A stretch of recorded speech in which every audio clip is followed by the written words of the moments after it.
right, Winston, let's talk about this Mina Kimes My situation. favorite story, baby. Yo, my petty is strong with this one. So leading up to the NFC Championship game between the Rams and the 49ers, there was a controversy here. Remember 49ers quarterback Jeff Garcia? Remember the team that went 5-10 with Terrell Owens? Well, he was the quarterback. Garcia took offense to some comments here by Mina Kimes, who's a well-respected NFL reporter, worked her way up to be leading these shows on ESPN. And what she was saying about Jimmy G and the contributions to the 49ers playoff run.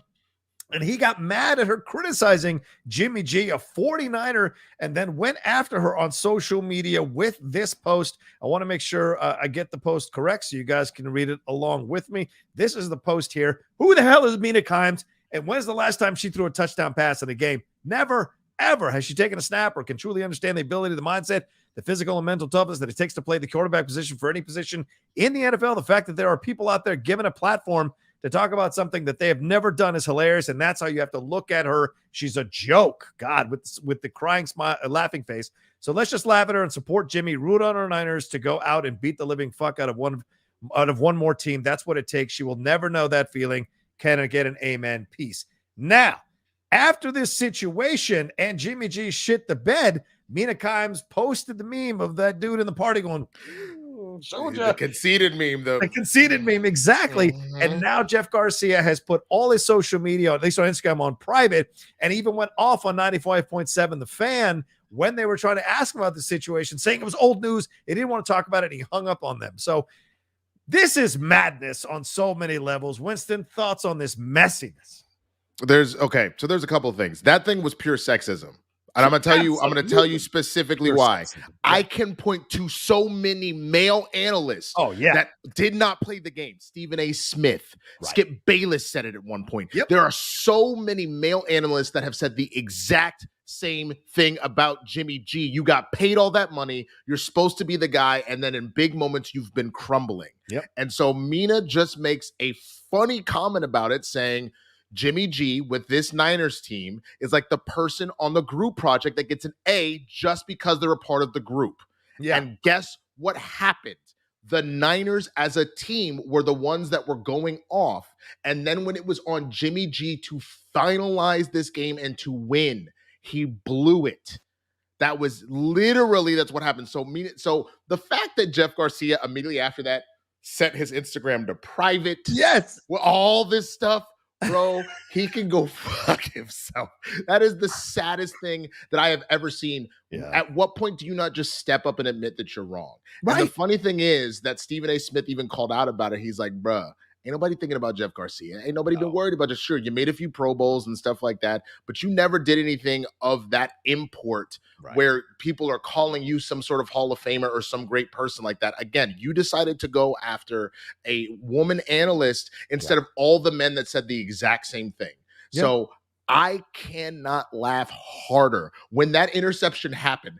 As the Cowboy fan, I was dying for the Niners, but the fact that Jimmy G caused it, and I knew Jeff Garcia fucking sick, I lost my shit. Right. I am so happy that the Niners are in the Super Bowl, but I'm even happier for Mina Kimes that she got to be like.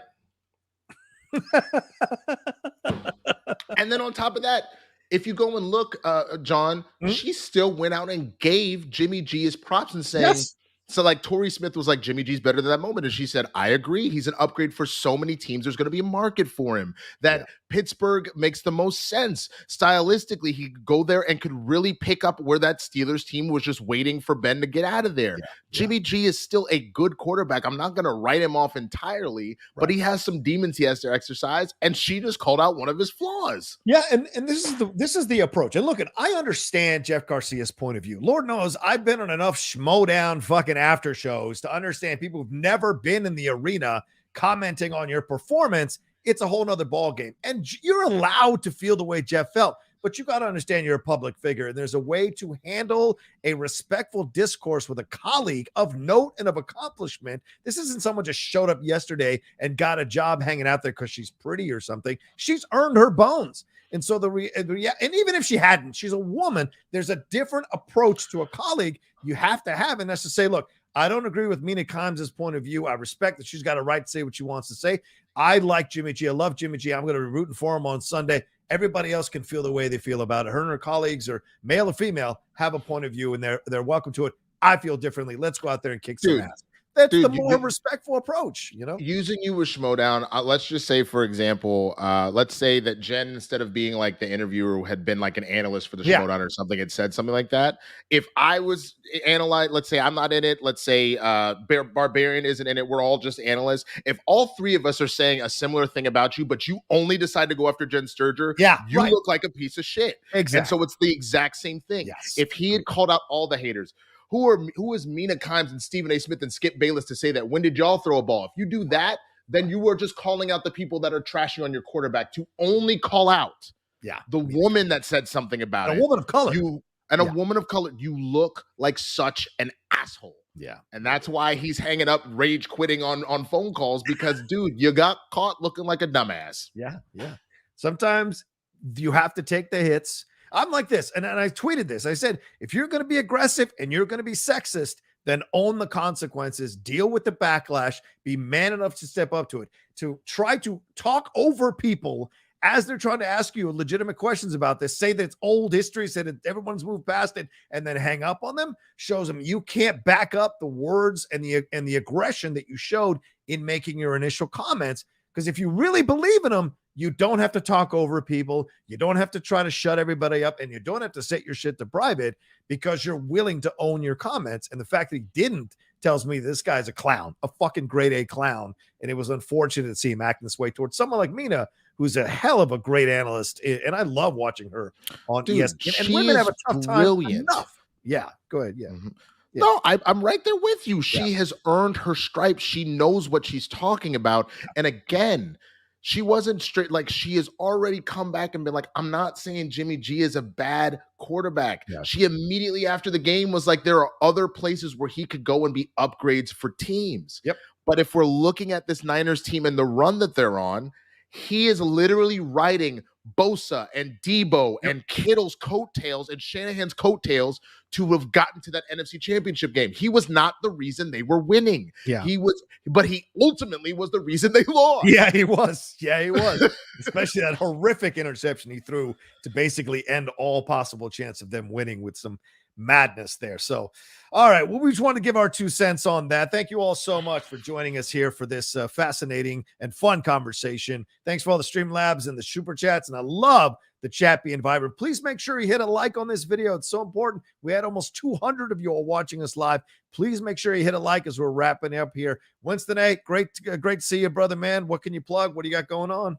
Yeah, of course. Thank you so much to everybody that has been kicking it with us. You can find me everywhere that Swaggy Blurs are sold: Twitter, Instagram, Facebook, YouTube, all that good stuff.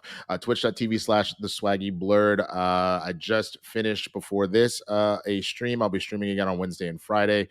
So please join me for that as well. But for those that are big Blurs in the Hood fans, we've mentioned this a bunch. For the month of February, we will be putting the Blurs of the Hood daily, or the Tuesday, Thursday show on Twitch only, twitch.tv/Blurs in the Hood. We will be doing the show there. We're doing this to try and mix some stuff up, really see if we can kind of shake up some numbers on both pages. We will put clips of the show still on our YouTube page, but we are going to exclusively have the full episodes on Twitch for all of February. So please, if you haven't already, go give us a follow over there. Go give us a subscription over there, all that good stuff. And we will see you when we see you. And the big thing, we've been doing the rewatches. We just did Batman Forever last week. Batman and Robin will be out this Friday. Oh, good luck with Batman and Robin. All right, everyone. Chill. Oh, God.